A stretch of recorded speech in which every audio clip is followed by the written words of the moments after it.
Hello and welcome to our fifth and final webinar in our Cyber and Infrastructure Security Conference webinar. Today we're talking about our all hazards approach, increasing security and resilience. So welcome, my name's Leanne Close and I'm the Chief Executive for Government and Strategy at Risk to Solution Group. I'd really like to welcome all of our audience here today. In particular, a very warm welcome to Sam GRUNHARD, Acting Group Manager, Cyber and Infrastructure Security Centre from the Department of Home Affairs. Welcome, Sam. And Dr. Gav Schneider, CEO of Risk to Solution Group, and he's also the chair of the Australian Security Research Centre. Welcome, Dr. Gav. Before we begin formally, I'd like to acknowledge the traditional custodians of the land on which we meet today. Sam and I are in Canberra, in Ngunnawal country, and I know our audience and Dr. Gav Schneider are across Australia, and we also have people overseas. But I'd like to acknowledge the traditional custodians, the elders past, present and emerging leaders, and their ongoing contribution to and connection to our country. So as I said, this is our fifth and final webinar before the conference for cyber infrastructure security next week. And we wanted today to touch on those sort of key issues that we've identified, the themes from the previous conferences. As you know, to particularly those audience members who've been with us from the beginning, we've had some specific webinars focused on cyber, personnel security, physical security and supply chain. And we really want to highlight today the importance of having that effective risk management program to basically give effect and practical insights to how we actually establish, manage and maintain a risk management program over the long term. We also want to explore some of those implications for executives and boards when managing risk. And we, again, sadly have seen some high profile issues in Australia and overseas again since our last webinar that we know means there are continuing risks for owners and operators of critical infrastructure across Australia.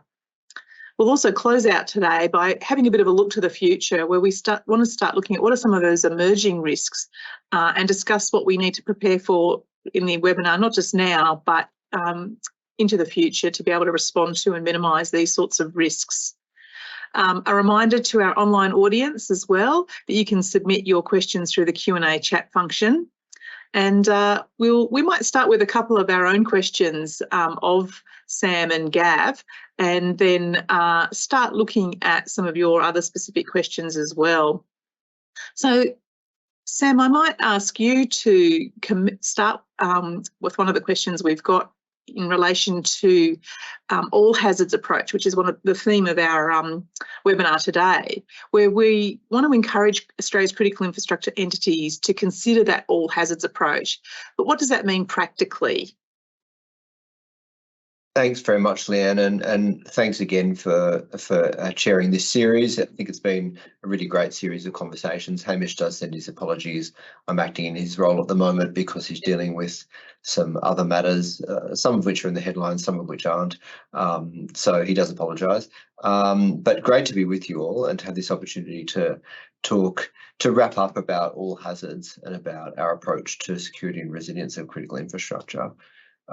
So on the question of all hazards, I think this really goes to the heart of the challenge we've set industry through the risk management program section of the Act in particular.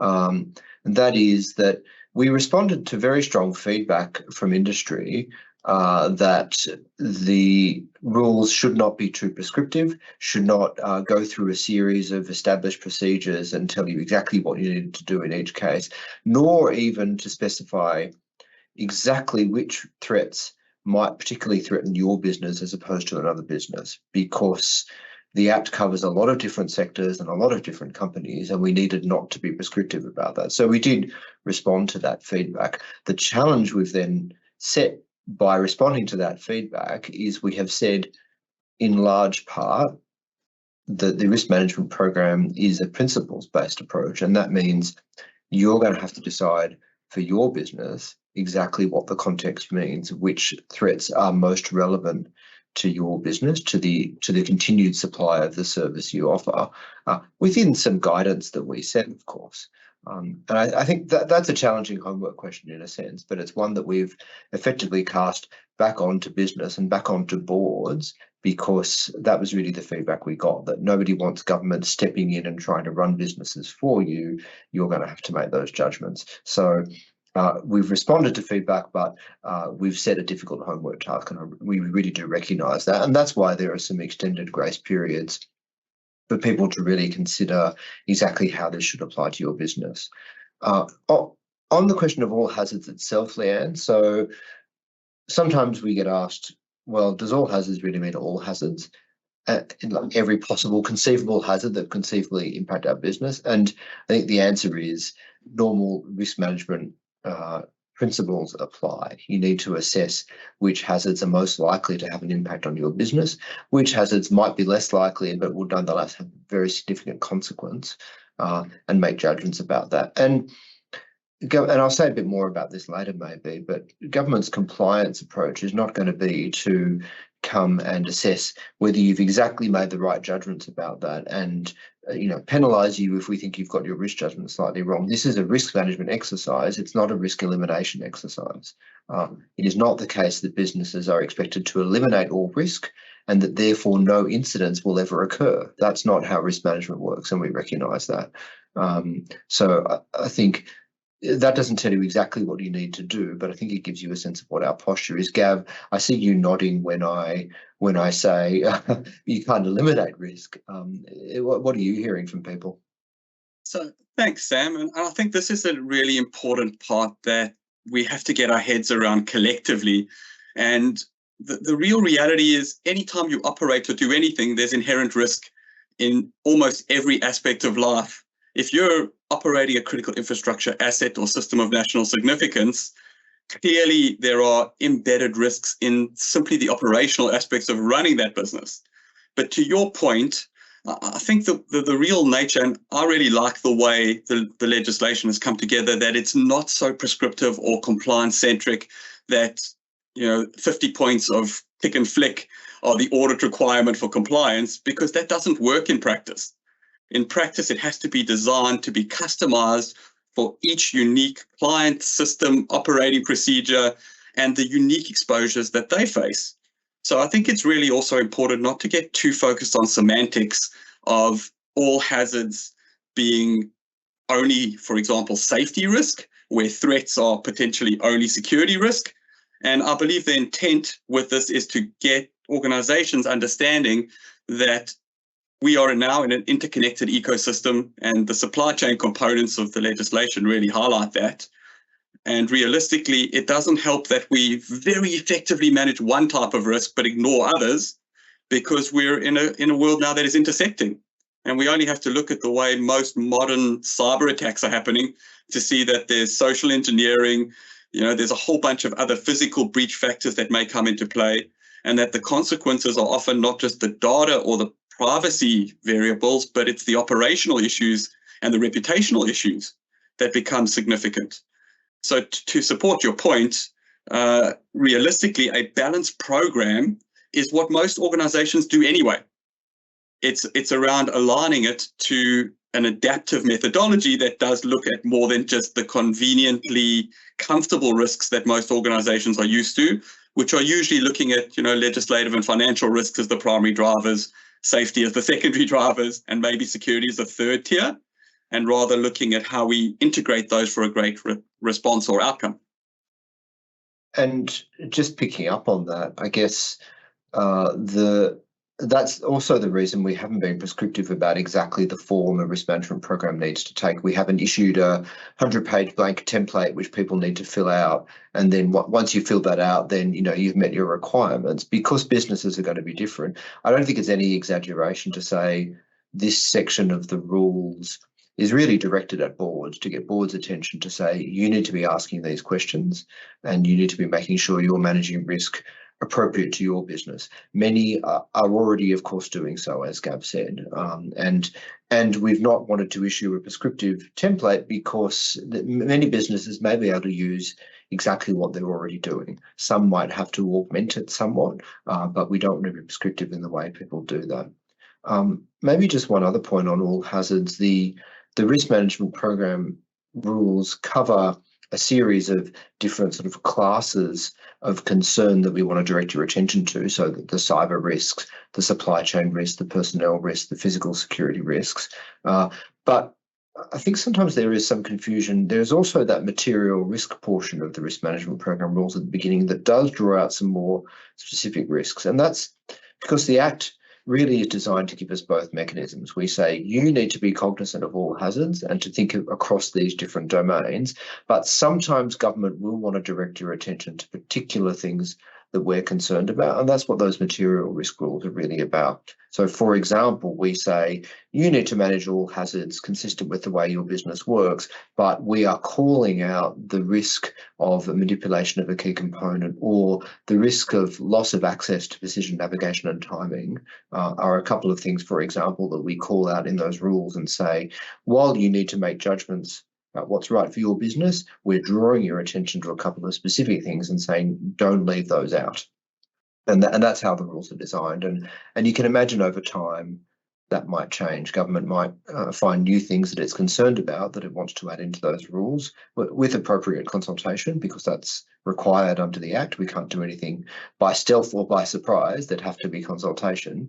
If there are new specific material risks that emerge, you might see government adding those into the rules following industry consultation. Yeah, thanks, Sam. And I think part of the key issues that you're raising there are the difficulties that some organisations are so large and some are quite small, and you can't have a one-size-fits-all approach. But I'm wondering, Gav, whether it might be possible without breaching confidentiality clauses in relation to clients, etc. Maybe just to talk about an example of where you've seen really effective risk management programs operating, and maybe some of those ones where hasn't worked out so well, but how we've seen some organisations, work and recover and what they look like. Thanks, Leanne. And that's a really big topic, because what good looks like does depend on each organisation's appetite, tolerance, and threat exposure.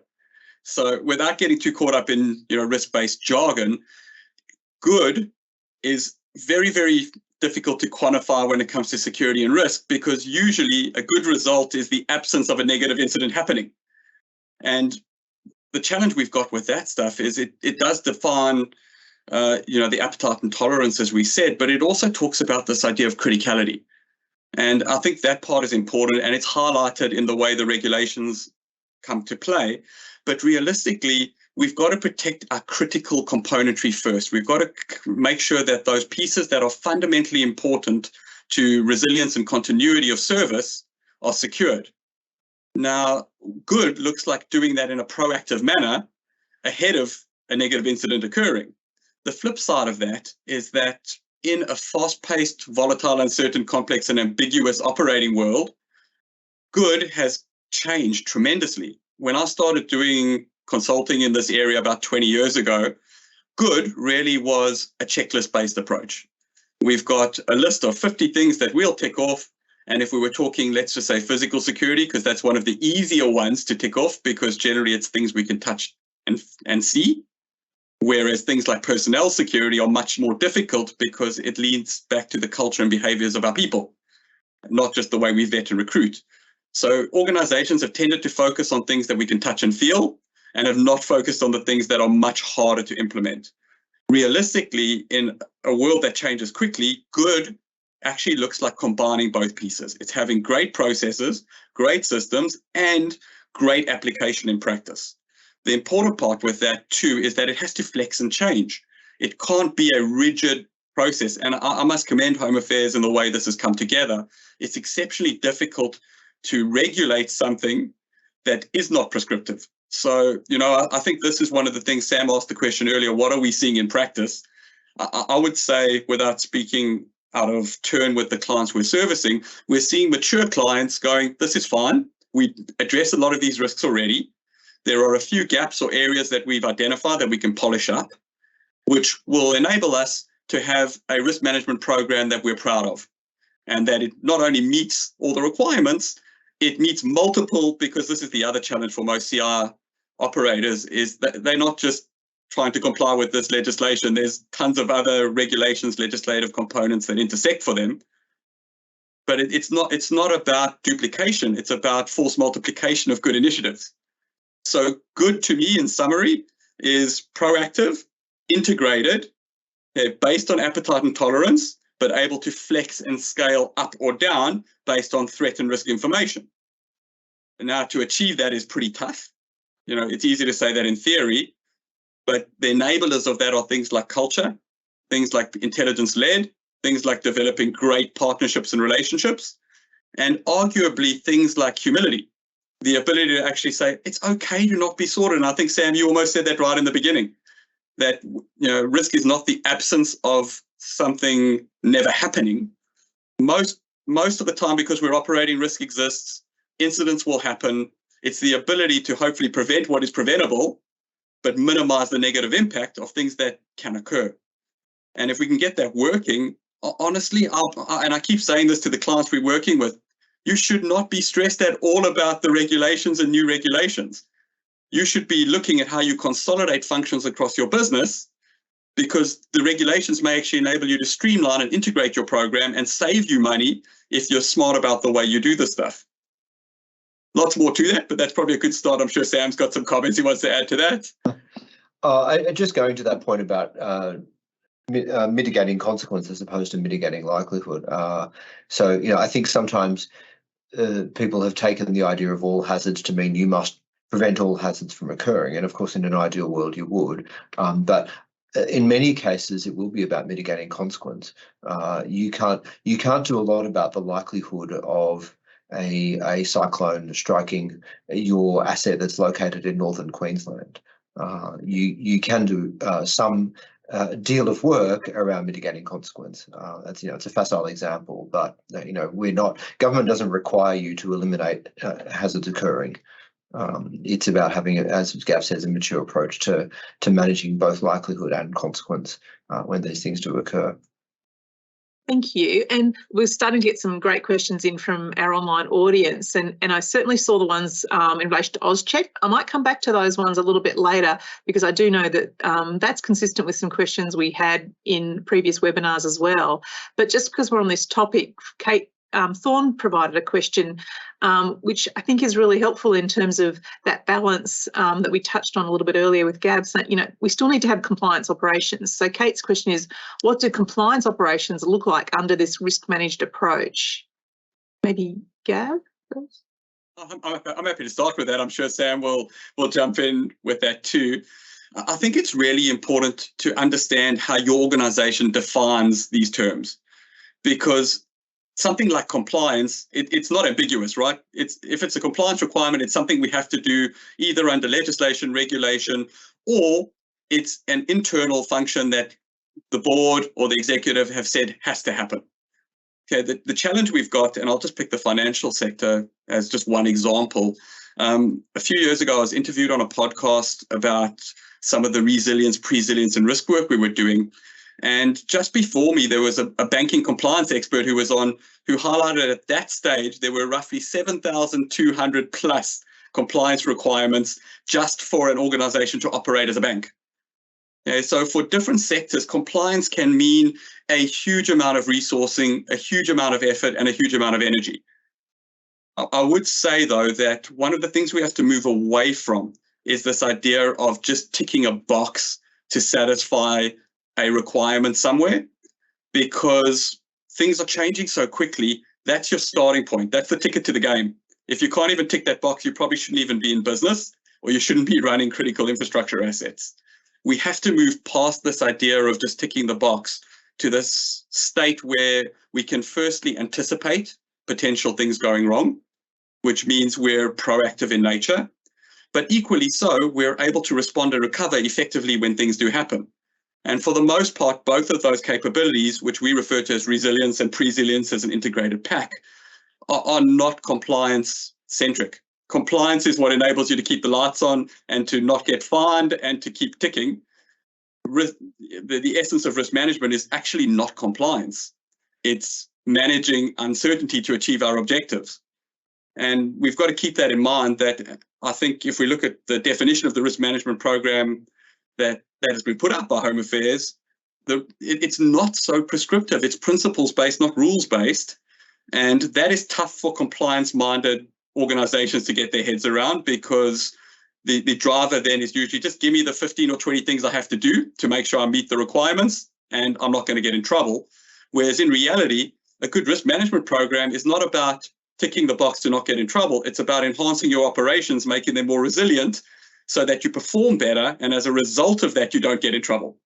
So it's a slightly different mindset, and culture's a good driver there. But I'm sure Sam's got some comments he wants to add to that too.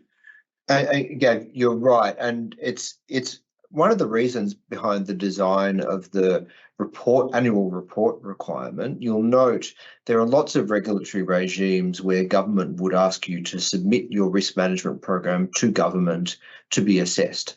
And it's very important to note that that is not the requirement under the Security of Critical Infrastructure Act. We are not asking you to submit your risk management program to us for us to tell you exactly where it's right and exactly where it's wrong, and to go back and forth with you to finalise a plan that we then approve. That is not how the regime works, and that's a very important distinction compared to some other regulatory regimes. If there is a box to be ticked, the primary box that the Act requires in terms of the risk management program obligation is that your board sends us their attestation that they are satisfied that you are managing risk appropriately in accordance with what government has asked. That is the primary box. And that's a very different kind of box to a compliance-led approach that sees you tick off on 173 individual controls and demonstrate to us that you've met each one of those controls. The control here is that we want your board to be satisfied and want them to be taking responsibility for assuring government that the right steps are being taken. So it's quite a different regulatory regime in that sense. Now, of course, that doesn't mean we have no interest in the content of your risk management plan and your processes. It doesn't mean that we won't be conducting compliance in the future after the regime is more mature, certainly after the grace period, to have a look at how businesses are going. But our intention is to not to catch people out, certainly not to be running around issuing fines. It's to uplift security. And I think I've mentioned before, our published compliance and enforcement strategy that's on our website, I think makes this very clear. Our interest is in uplifting security and resilience. We'll take whatever action we think is necessary to uplift security and resilience. But in most cases, we wouldn't imagine that would involve a penalty. We imagine that would be talking to you about what we think needs to be remediated. And that's what will most quickly achieve the security outcome. Thanks, Sam. Along those lines, we've had quite a few questions which really probably touch on culture and information flows, etc. One of the questions was in relation to penalties, which you just touched on that issue there. And someone's asked that, previously in webinars, and I know in other forums, people from the centre have said that the penalties within the Act are only a last resort and only be used when there's willful non-compliance. And so the question is around who's subject to the penalty. So is it the individual within a company? Is it the company generally? Maybe you could explain and provide an example. I'm reluctant to be too prescriptive simply because I'm not a lawyer and I don't want to get this wrong, and I'll defer to some of my colleagues, but I am reasonably confident that the obligations fall on the entity and therefore any penalties would fall on the entity. And again, our interest really is not in making examples of individuals. That just doesn't serve our purpose. But I think even at law, the obligations sit with the entities, not with individuals within the companies. Yeah, thank you for that. And still sort of on this cultural and information sharing approach, Gav, it's a question in relation to personnel hazards and background checking. And there's a question about what's the recommended approach to engaging employees, contractors, unions, that broader network, I guess, who are part of supply chain, part of, key people within any organisation. So the recommended approach is unfortunately not a one-size-fits-all piece, because it's based on the resourcing and the exposure that your organization has. So for example, if you're a small or medium enterprise who might be down the supply chain of significant critical infrastructure assets, you're still part of that system of national significance. And, as we've seen, a breach that targets an organization like that may have upward consequences, and at the very least would have some supply chain impacts.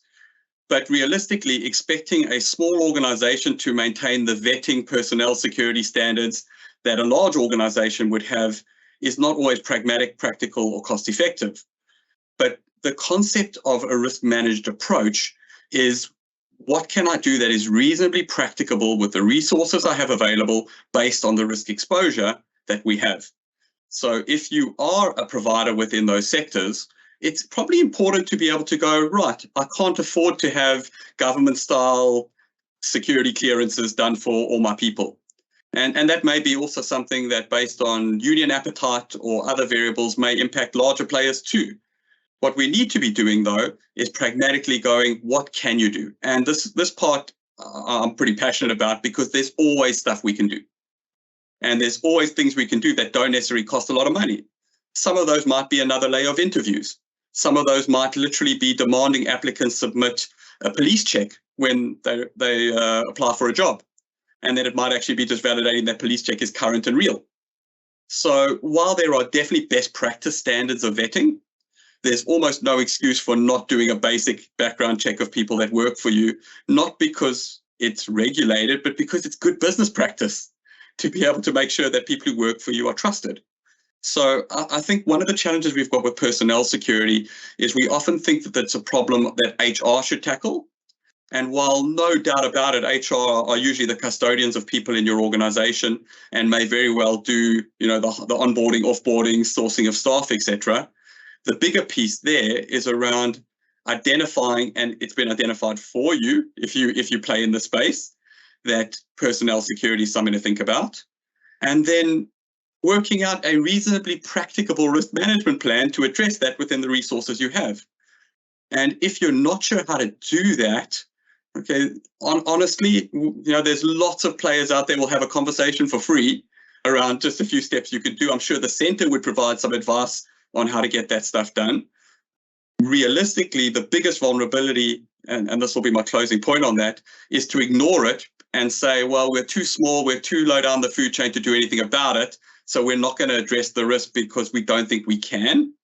Some of the best pieces I've seen are organizations who go, there are risks that we don't have adequate resourcing to address, but here's our plan to mitigate them to as low as reasonably practicable for us.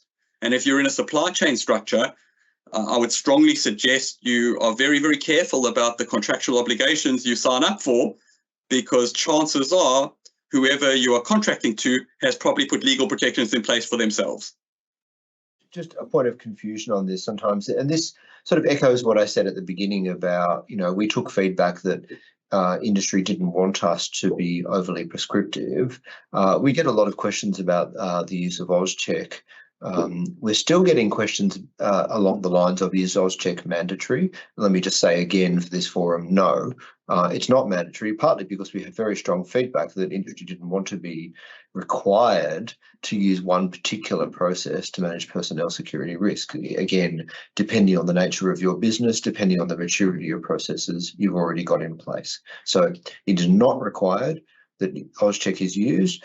The reason, I want to clarify this, the reason AusCheck is mentioned in the Act and in the regulations is because that is legally required to enable AusCheck to be an option. We're a nation of laws. We needed Parliament to pass laws to make clear that AusCheck was available to be used for critical infrastructure sectors under the risk management program, but it's certainly not mandated, and the legislation and the regulations make that very clear. It's there as an option. If you have a better way or an easier way or a more effective way for your business of managing personnel security risk, that's fine. The requirement is to manage personnel security risk, not necessarily to use AusCheck, but AusCheck is available as a service to you if you wish to use AusCheck to help manage your personnel security risk. Thanks, Leanne. Thanks, Sam. That covered off on a couple of those questions on early on in the Q&A. On a slightly different topic, but it's certainly something that's been very topical in Australia and clearly is part of our webinars. And we've had different questions about this in previous sessions, and we're having a couple today around cyber security and digital resilience. So we know there have been some developments in this since the last webinar, and we also know obviously there's quite a lot of lessons being learnt in Australia right right now because of some of these major breaches that we've touched on today. Just wondering, Sam, if you can talk about what some of those additional things are that are in place that can assist organisations. Thanks, Leanne. Yeah, it is. I think it's an example of where, particularly in the cyber space, it's just a constantly shifting conversation as events occur and as government responds, and that's likely, I think we can all agree, likely to continue to be the case. Unfortunately, it's a very unsettled environment in cyberspace, and you will have seen the news this week of the Latitude issue that's been in the media is another example just of the friability, I think, of the cyber landscape. But there have been a couple of announcements by government that I should touch on, which relate to all these recent developments. So you will have seen that Minister O'Neill made a lot of commentary after the Optus and Medivac incidents late last year about the way government was positioned to respond to cyber incidents like those.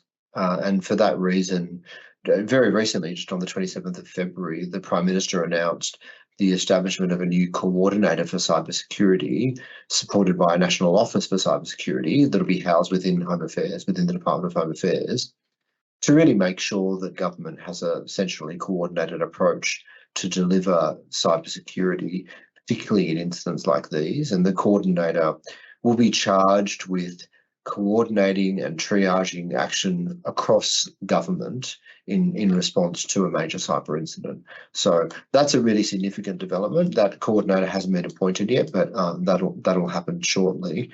In the meantime, the department has stood up a cybersecurity response unit to build that function and to make sure they're ready to support that coordinator when they're announced. So that's government responding to some of the incidents we've been seeing, and that will be a significant development. And you keep your eyes peeled for the announcement of that coordinator. But the function has been stood up within the department and is ready and is leaping into action. The other really significant development on the same day, the cybersecurity strategy Expert Advisory Board will have released a discussion paper about a 2023 to 2030 Australian cybersecurity strategy. And many of you would have seen that as well. There was a bit of media about it.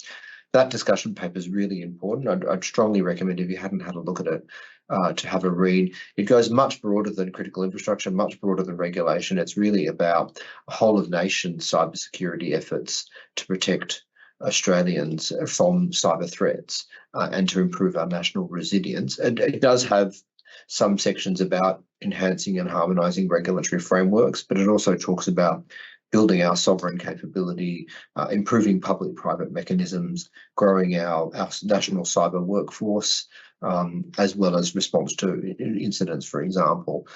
So there's a lot in it. I'd really recommend you have a look at that, and the government is building up then to working that into the 2023 to 2030 new cyber strategy. So, and just another example where we'll continue to see developments as government responds to the environment.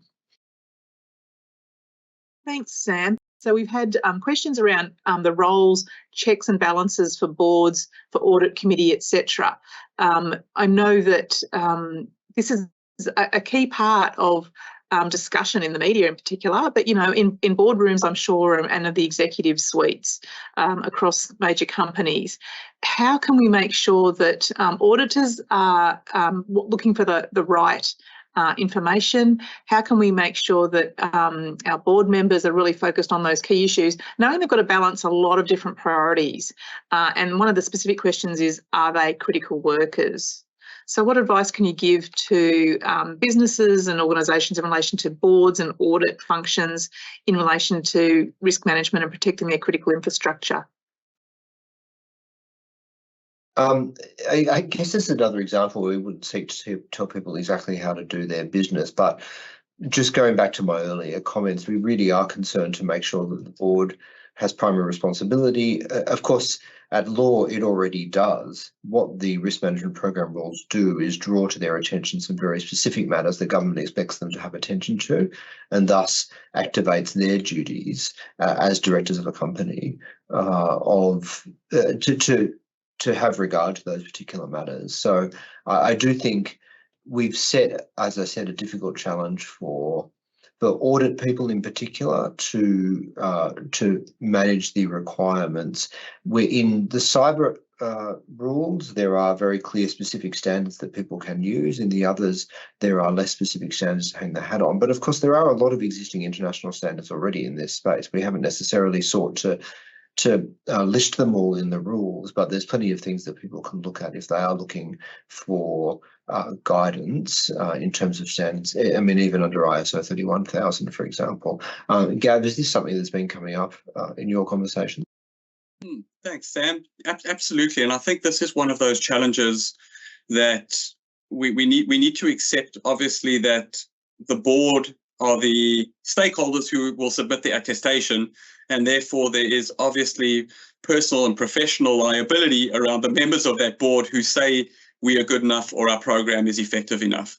And what we're seeing is a little bit of a mix with a spread of people we've spoken to. Some are clients, some are not, where the more mature boards are tackling this as they would any other risk, and they're owning the space and they're going, right, no problem. If we've got to sign off on this, we need the assurance from the business that we're addressing these aspects effectively. Business, go out, conduct your own gap analyses.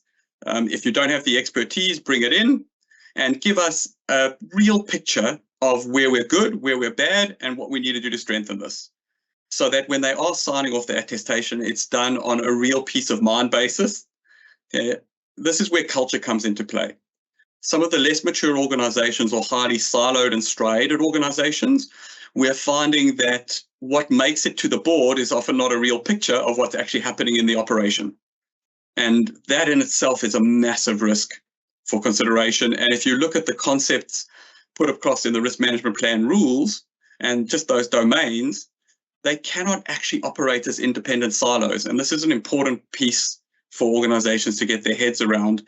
One of the things we've seen organizations struggling with is what part of the organization is responsible for implementing the SOCI-based risk management program. And while it certainly has a very strong cyber focus, there's no question about it, there's physical security, there's supply chain, there's personnel security, which sit in different parts of businesses traditionally. It's also important to remember that very few organizations have experts in all of these things, unless you really are at the top end of town where you can afford to have internal expertise in all of these things. So I would strongly be suggesting that the organizations who are doing really well so far with this stuff are organizations that have an honest reporting culture internally and have set realistic timeframes based on a realistic approach to allocating resources to strengthen their posture. Organizations, I think, who are going to have a bad time with this are ones who are going, just tell me what I want to hear so I can sign the attestation, as opposed to what does the real picture look like. And that becomes more of a cultural piece as opposed to a regulatory driver. Lots more to that, but that probably gives a bit of a taste for it. Thanks, Sam. Leanne. Yeah, thanks, Gav. And that probably goes to the next question and point, I guess, made by one of our online audience members today. They're talking about the concept of resilience and how that overlaps so strongly with the idea of a data breach. But they've put to us that a data breach is not a failure of services or operations in the traditional concept of resilience. So can we explain a little bit of how we're looking at resilience versus, I guess, some of those compliance aspects again? Thanks, Leanne. It's an interesting point, and it's a point that the Minister made when she was making public commentary after Optus and Medibank about the way the Security of Critical Infrastructure Act was framed to deal primarily with continuity of service as opposed to things like privacy. And that's the conflict that really came into the fore in her commentary, and is one of the reasons she's announced that we do need to look carefully at what's available under the Security of Critical Infrastructure Act. I agree that a data breach that doesn't interrupt the operation of the service doesn't, obviously is not a continuity matter, but it is a significant security breach, definitely, and it has significant consequences. I think one of our concerns in critical infrastructure is that a security breach that leaks a whole bunch of data can very quickly lead to other breaches, to flow-on breaches, which may not only cause further data breaches, but may cause interruptions to service. So security breaches that result in data being exfiltrated that can then be used to interrupt the continuity of other services because of the interdependent nature of critical infrastructure. It's really very high on our mind. So you have to always remember that government isn't just concerned about the ongoing operation of your asset, it's concerned about the ongoing operation of other assets that might be impacted by something that's happened to your asset. So that's the lens we take. But it's a good point that there are different considerations at play here. Thanks. Gab, did you want to add anything to that? Sure. I think it's a really interesting discussion of where risk and resilience intersect. And it's quite an important piece. And we saw this shift in the market and landscape through COVID, where conventional security or business continuity people also became resilience experts, not for any other reason than they had to do it, because nobody else was doing those functions within their business. So one of the things I'd strongly suggest is that if an organization cannot determine their own definitions of what resilience means to them, and how they are going to act accordingly, it's exceptionally difficult to say what does good look like and how do we actually sign off on an attestation that says we're managing risk effectively. So I think there's two variables to think about. One, if it's a risk, it hasn't happened yet. It's about uncertainty. If it's resilience, it's because something has happened. And the challenge we've got now is, particularly, let's just talk cyber, and Sam's point is exactly right, because you could have a breach, as we've seen happen, and that breach could result in significant data loss. It could involve privacy concerns, but it may have very little operational impact. And the organization may continue to service their clients in a very effective way despite that breach. What we need to move away from is these limited definitions that talk about these aspects as being totally separate, because in those cases, and I'm sure most of the audience has got plenty of those examples to refer back to, the reputational damage to the organization was so much more significant than the operational downtime. And arguably, if we're looking at the bottom line of cost versus result or return on investment, we need to look at this as an integrated piece. So quite simply, if we just take very common prevent, prepare, respond, recover type modeling, we need to be very sanguine and realistic about where we're putting our limited resourcing in. It doesn't help to put all your resourcing into the respond and recover and have really good resilience when a drop of that money could have been put into prevent and prepare, which might have stopped the thing happening in the first place. Equally so, it doesn't help to put all your money into prevent and prepare, and then an attack or a breach happens in a different way, and you're highly vulnerable. So this is not an easy piece. And I think it's probably even harder for a regulator to go, what does good look like here?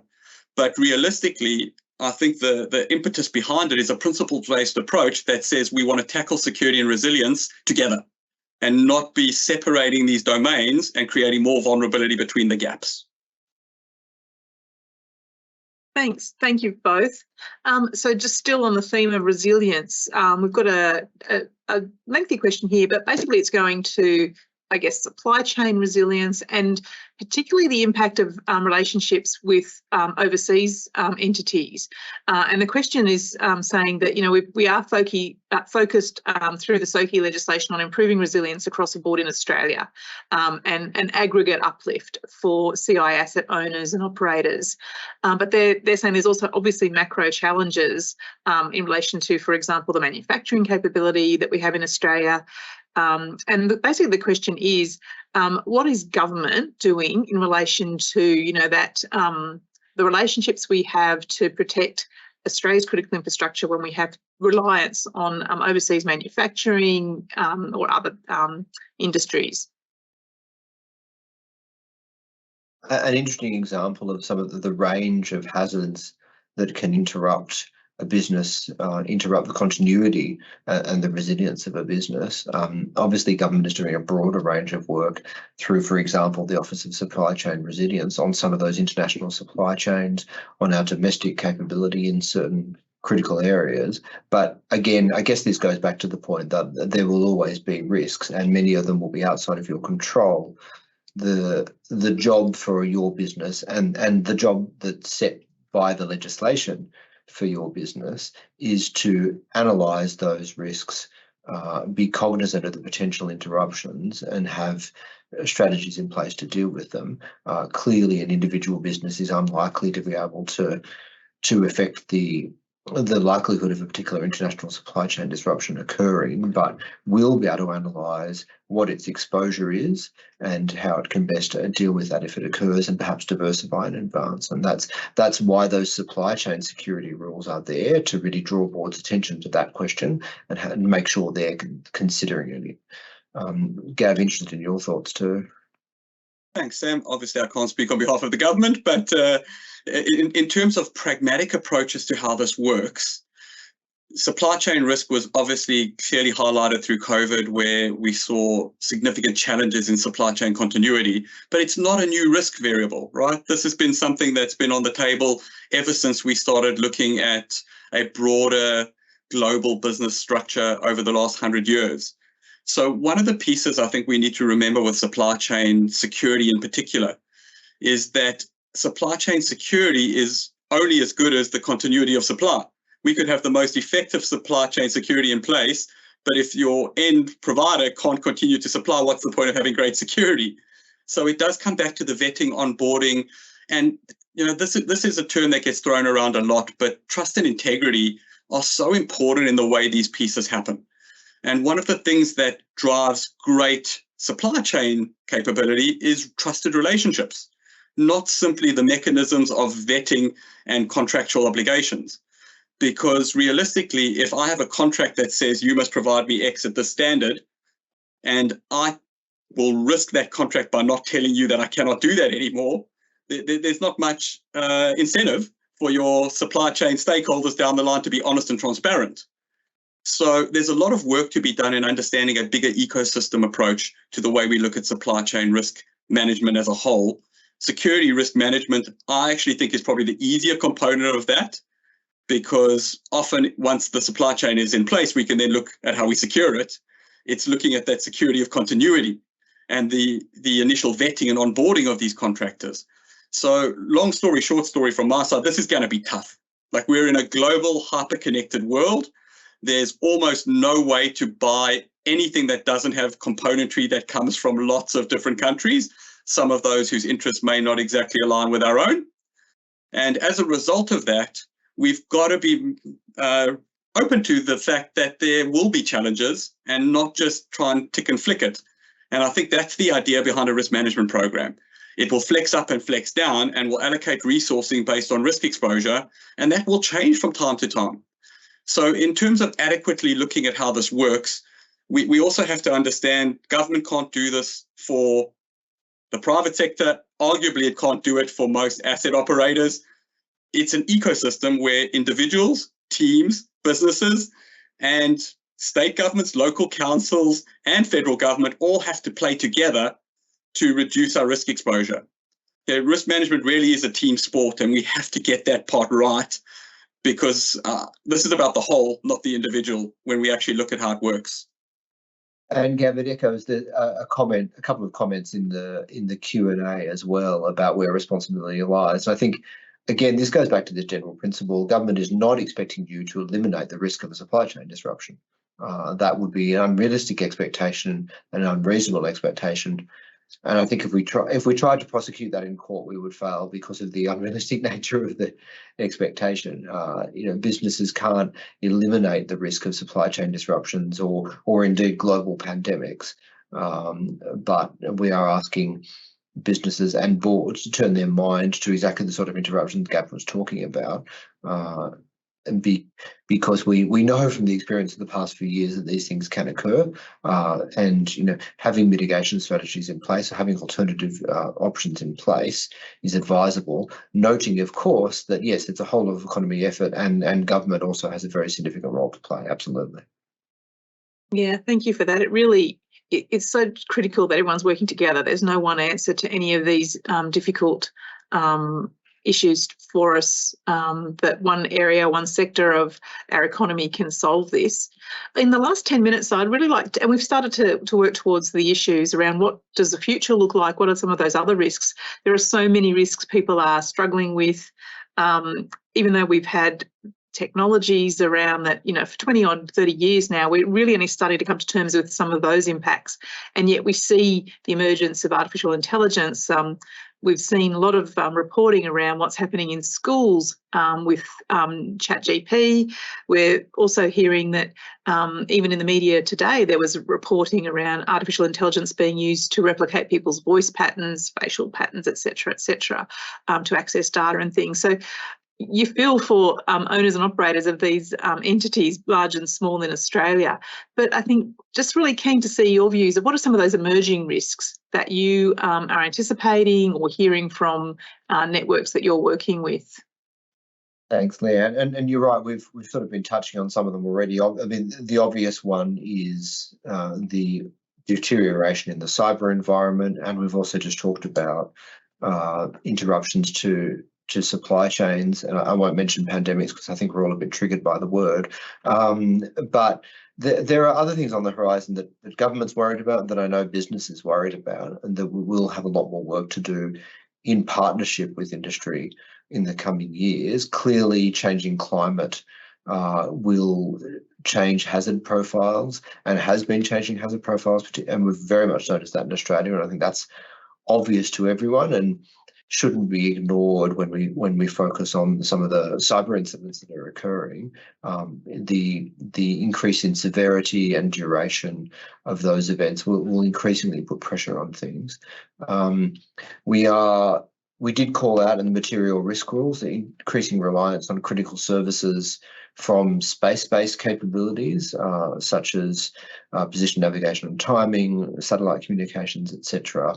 We know competition in space and proliferation of satellites in low Earth orbit will potentially give rise to other risks that we're all going to need to be very cognizant of, and that's something that's concerning us, and we've put out some risk advisories about that in recent times. There's also combining those two ideas, there's the risk of a space weather interruption to space-based services or to terrestrial communications and energy. And again, there's some advisories available about this, and that's something that's very much on our minds, including solar storm activity. Other technological changes that could have disruptive impacts, obviously artificial intelligence, which we're already seeing, not to mention the advent potentially of quantum cryptography, could be really, really disruptive events. And that's something we're starting to do some thinking about. At the same time as we worry about not only newer technologies, but older technologies like the aging infrastructure, the aging OT that's in a lot of our critical infrastructure, which can, as we know, present significant risks. And the supply chain risk we've been talking about, like the centralisation of supply chains for rare earth materials, or even of key componentry design and manufacturing in certain locations, or software manufacturing in certain locations, can introduce supply chain risks in an unstable world if the geopolitical environment deteriorates. So those are some of the things that are on our minds that we'll increasingly need to work closely with industry. And I know we'll talk about this in a second, about how we make sure we continue to publish advisories to industry to work through the Trusted Information Sharing Network. We publish somewhat more classified information to Trusted Information Sharing Network members via that platform than we're able to publish on the public website. So if you're not involved in those forums, that do get involved, of course, that's our primary mechanism to making sure that you're informed about the upcoming risks that we see. Oh, thanks, Sam. Gav, any additional thoughts on that? Yeah, Sam hit most of the big ones, so no need to reiterate the ones highlighted. One of the things we're seeing a lot, though, is just because there's new and emerging risks doesn't mean the old risks have gone away. And we're seeing significant challenges with things like labour supply, with things, depending obviously on the sector, like occupational violence and aggression. It's significant in many customer-facing environments, and it's not getting better, it's actually getting worse. So if we talk about things that might disrupt you, all right, some of those things like lack of labour supply and your staff not feeling safe at work are significant problems that have to be addressed. But equally so, there are some of the other pieces around how these aspects intersect. So if I put my Institute of Strategic Risk Management hat on, those are the questions we try and ask through the ISRM. And it's fascinating to see that when you look at a global audience, let's just talk about the war in Ukraine, right? The impact that that's had on us is significant when we look at fuel prices, even if we look at travel routes internationally, and even just sentiment of our internal population. So part of the challenge with this is I don't think we can fixate only on technology as the emerging risk componentry we have to worry about, or fixate too much on space communications or satellite technology. Absolutely, those things are posing significant challenges and will continue to, technological evolution is outstripping human capacity at a rate of knots, and we're struggling to keep up as it is, never mind the new pieces. But we shouldn't lose sight of the things that are happening right now that actually are within our control to manage and shouldn't be ignored just because there's new emerging things on the horizon. Yeah, thank you. And quite a few of our audience members have also talked about things you can't eliminate, some of those risks in climate change, those natural hazards. Someone always talked about you can't eliminate, terrorists and things. I don't think this discussion is really focusing on elimination. It's about how are we planning and preparing for within our own organisations, those sorts of issues. So probably final question before we start wrapping up is, and it touches on something Sam and Gab, you both raised just then, how can we better connect with each other to work on strategies, because it's not just about fixing up the cybersecurity people in the background and making sure that they've got the right resources and focus, because that keeps changing. So how do we make sure networks and people are connecting as effectively as possible so we keep learning from each other? Yeah, so I mentioned the Trusted Information Sharing Network, such an important forum for people in critical infrastructure sectors to talk to government agencies, but also to talk to each other in a trusted environment. We've got an online platform. If you're not a member, please do have a look at our website and approach the team to sign up. The conversations are important. The networking's important. The documents we're able to share, the government agencies were able to get in front of those groups. Really recommend that if you're not already on board. Of course, very excitedly, in exactly a week from now, we have the Cyber and Infrastructure Security Conference happening in Sydney. It's been a hot ticket. I think physical seats are all sold, but there is a live streaming option. And I think, Leanne, I'm right to say that there's still plenty of availability for live streaming because that's pretty scalable. So if you haven't signed up, have a look at the website and have a look at joining in for the live streaming, because that's another opportunity to share information. Of course, ASIO and the ACSC also put out documents, so there's lots more we can say about that, but certainly start with our website and start with the Trusted Information Sharing Network. Thanks very much, Sam. Gab, anything additional? Not much to add to that other than definitely the conference and the face-to-face networking opportunities, or at least tuning in online, are really good opportunities for that. But I also think one of the things we need to consider is a larger scale ecosystem approach to this, because the problem is so big and our threat actors are continuously looking at ways they can find vulnerabilities. If we are not sharing lessons learned with each other, right, we are enhancing the ability for people with negative intentions to be more successful. And things like the TISN create a great platform to share learning in a safe space. But equally so, just being able to share these things is really important, and being able to learn from other things that are happening is really important. So one of the things I think we can all take away right now is we tend to want to allocate blame as soon as a breach or an attack happens. One of the things we could probably be looking at doing is how do we support entities that are attacked or have been breached. Blame can come at a different point, but realistically, there are so many ways an organization can be breached or attacked. We need to come together when these things happen and help make them stronger. And it makes me really proud to be an Australian when you see that that's the government stance too. It's not a blame-centric piece. It's how do we get through these challenging pieces. But it's not just the getting through, it's the learning from and then enhancing the whole system. So from that perspective, white papers, we will have the Australian Security Research Centre SOCI white paper coming out next week. There's so many different pieces that are coming out that have useful knowledge. I know not everyone doesn't have an endless supply of time to read everything, but trying to stay current is really, really important in the current threat environment. Thanks, Leanne. Thanks, Sam. Thanks so much, Sam and Gav. I know that we're pretty much out of time now. So I would really just like to say thank you so much for your time today and insights.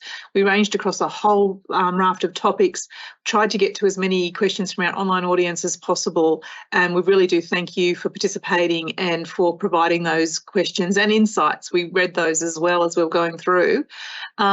Sam mentioned we've got the Cyber and Infrastructure Security Conference on next Friday, the 24th of March.